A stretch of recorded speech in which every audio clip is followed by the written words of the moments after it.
తెల్ల పుచ్చకాయ దోశ.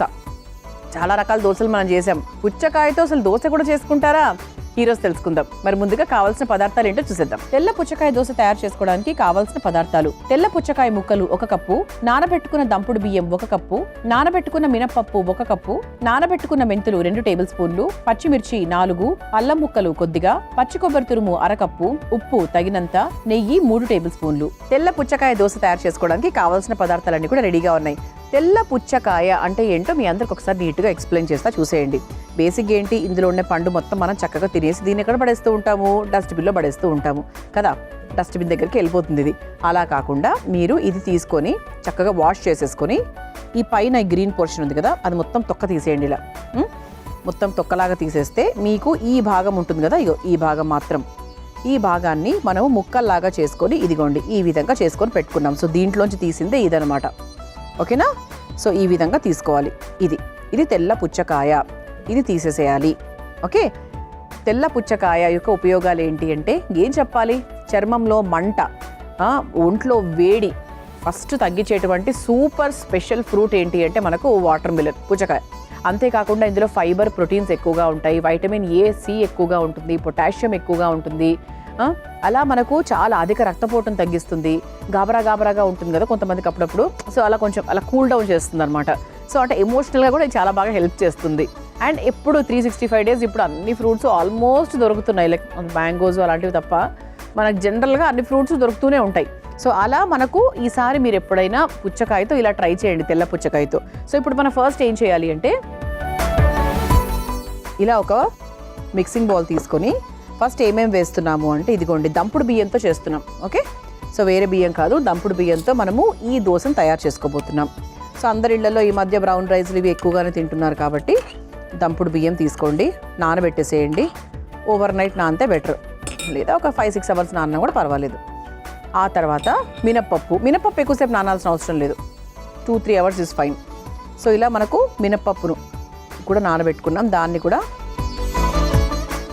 బియ్యం మీద కొంచెం తక్కువ క్వాంటిటీలో తీసుకున్నాం. ఆ తర్వాత మెంతులు, సో మెంతుల్ని కూడా మనం నానబెట్టేసాము. అండ్ ఎప్పుడు దోశ చేసినా కూడా మనం మెంతులు అనేవి 100% యూజ్ చేస్తాము. అండ్ ఆ తర్వాత ఇదిగోండి చక్కగా తెల్ల పుచ్చకాయ ముక్కలు ఈ విధంగా మనం కట్ చేసుకొని పెట్టుకున్నాము. సో దీన్ని కూడా ఇందులో వేసేసుకోవాలి క్వాంటిటీకి తగ్గట్టుగా. అండ్ ఆ తర్వాత ఘాటుకు తగ్గట్టుగా అల్లం ముక్కలు, అలాగే చక్కగా సన్నగా తరుక్కున్న పచ్చిమిరపకాయలు కూడా. అండ్ ఇందులో మనకు కొంచెం టేస్ట్ కోసం ఏం యాడ్ చేస్తున్నాము, హెల్త్ కోసం కూడా అంటే పచ్చి కొబ్బరి తురుము యాడ్ చేసేస్తున్నాము. ఉప్పు తర్వాత యాడ్ చేసుకుందాం. ఫస్ట్ ఇది మనకు రుబ్బుకొని వచ్చిన తర్వాత దానికి తగ్గట్టుగా మనం ఉప్పు యాడ్ చేసుకుందాం. ఇది మనకు తెల్ల పుచ్చకాయ అనేది మనం మామూలుగా పడేసి బెస్ట్ అవుట్ ఆఫ్ వేస్ట్ అని చెప్పొచ్చండి. ఇది మన వేస్ట్గా వృధాగా పడేసేటువంటి ఒక పదార్థాన్ని మనము తీసుకొని చక్కగా దీంతో ఏం వంట చేయొచ్చు అని మీ అందరికీ చూపిస్తున్నాం. సో దోశ. సో ఈసారి నుంచి మాత్రం 100% అలా వేస్ట్ చేయకండి. మనీ ఈజ్ వెరీ వాల్యుబుల్, ఏది వేస్ట్ చేసినా వేస్ట్ చేసినట్టే. సో దీన్ని కూడా మనం యూజ్ చేసుకోవచ్చు అనమాట. ఓకే, ఇప్పుడు దీంట్లో చక్కగా కాస్త నీళ్లు పోసుకొని రుబ్బుకొని తీసుకొచ్చేస్తాం దోశ పిండిలాగా. అండ్ ఆ తర్వాత మనం చక్కగా దోశ వేసేసుకోవచ్చు. చూసారా, ఇలా చక్కగా ఈ కన్సిస్టెన్సీలో దోశ పిండిలా జారుగా ఉంది కదా, ఇలా మనం రెడీ చేసేసుకొని పెట్టుకున్నాం. సో దోశ పిండి రెడీ. సో ప్రస్తుతానికి నెక్స్ట్ ఏంటి అంటే వెరీ సింపుల్ అండి. స్టవ్ ఆన్ చేసుకొని తవ్వ వేడి చేసుకోవాలి. అసలు ఇందులో తెల్ల పుచ్చకాయ ఉంది అని కూడా మనకి ఏం తెలియట్లేదు అసలు కదా. అంటే మనకు యూజ్ చేసినట్టుగా ఉంటుంది, హెల్త్ వస్తుంది, టేస్ట్లో పెద్ద డిఫరెన్స్ అయితే ఏముండదు, 100% ఉండదు. ఎందుకంటే అది కొంచెం చప్పగానే ఉంటుంది కదా. సో దాంతో ప్రత్యేకమైన రుచులు అంటూ ఏం రావు. అందుకే మనం వేరేగా అల్లము అవన్నీ వేసుకున్నాం కాబట్టి సెట్ అయిపోతుంది అనమాట. సో కొంచెం మనకు దవ్వాలి.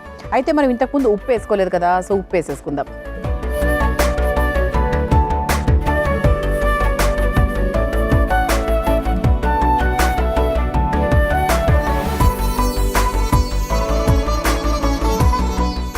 సో ఇది 100% మీరు ఒకసారి ట్రై చేసి ఆ తర్వాత మీ ఫ్రెండ్స్కి కూడా చెప్పండి. ఎందుకంటే ఎంతమంది ఎలా అన్ని కొన్ని వందల పళ్ళు రోజు పడేస్తూ ఉంటాం మనము. సో ఎప్పుడైతే మనం తెచ్చుకుంటామో ఈసారి పండుతో పాటు చక్కగా ఈ తెల్ల పుచ్చకాయ భాగాన్ని కూడా మనం తీసుకొని చక్కగా దోశ వేసుకోవాలన్నమాట.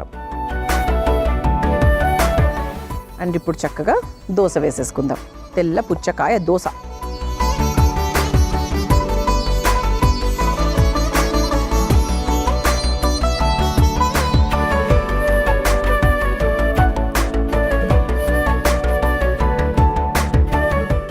దీన్ని మనం నెయ్యితో కాల్చుకుంటున్నాము.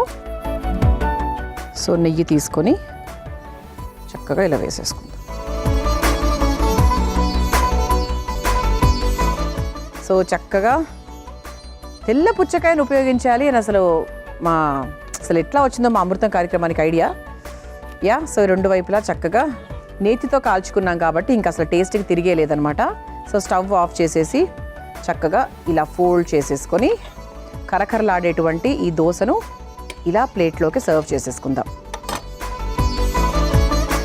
తెల్ల పుచ్చకాయ దోశ రెడీ మీ అందరి కోసం. సో మీరు తయారు చేసుకోవాలనుకుంటే కావాల్సిన పదార్థాలు, తయారు చేసుకునే విధానం మరొకసారి చూసేయండి. తెల్ల పుచ్చకాయ దోశ తయారు చేసుకోవడానికి కావాల్సిన పదార్థాలు: తెల్ల పుచ్చకాయ ముక్కలు 1 కప్పు, నానబెట్టుకున్న దంపుడు బియ్యం 1 కప్పు, నానబెట్టుకున్న మినపప్పు 1 కప్పు, నానబెట్టుకున్న మెంతులు 2 టేబుల్ స్పూన్లు, పచ్చిమిర్చి 4, అల్లం ముక్కలు కొద్దిగా, పచ్చి కొబ్బరి తురుము 1/2 కప్పు, ఉప్పు తగినంత, నెయ్యి 3 టేబుల్ స్పూన్లు. తెల్ల పుచ్చకాయ దోశ తయారు చేసుకునే విధానం: ముందుగా ఒక బౌల్లో నానబెట్టుకున్న దంపుడు బియ్యం, నానబెట్టుకున్న మినపప్పు, నానబెట్టుకున్న మెంతులు, తొక్క తీసిన తెల్ల పుచ్చకాయ ముక్కలు, అల్లం ముక్కలు, పచ్చిమిర్చి వేసి దోశ పిండిలాగా మెత్తగా రుబ్బుకోవాలి. తర్వాత అందులో సరిపడా ఉప్పు వేసి కలుపుకోవాలి. ఇప్పుడు స్టవ్ ఆన్ చేసి తవా వేడి చేసిన తర్వాత సిద్ధం చేసుకున్న పిండిని దోశలాగా వేసుకుని పైన నుంచి నెయ్యి వేసి రెండు వైపులా కాల్చుకుని ఒక సర్వింగ్ ప్లేట్ లోకి తీసుకుని సర్వ్ చేసుకుంటే తెల్ల పుచ్చకాయ దోశ రెడీ.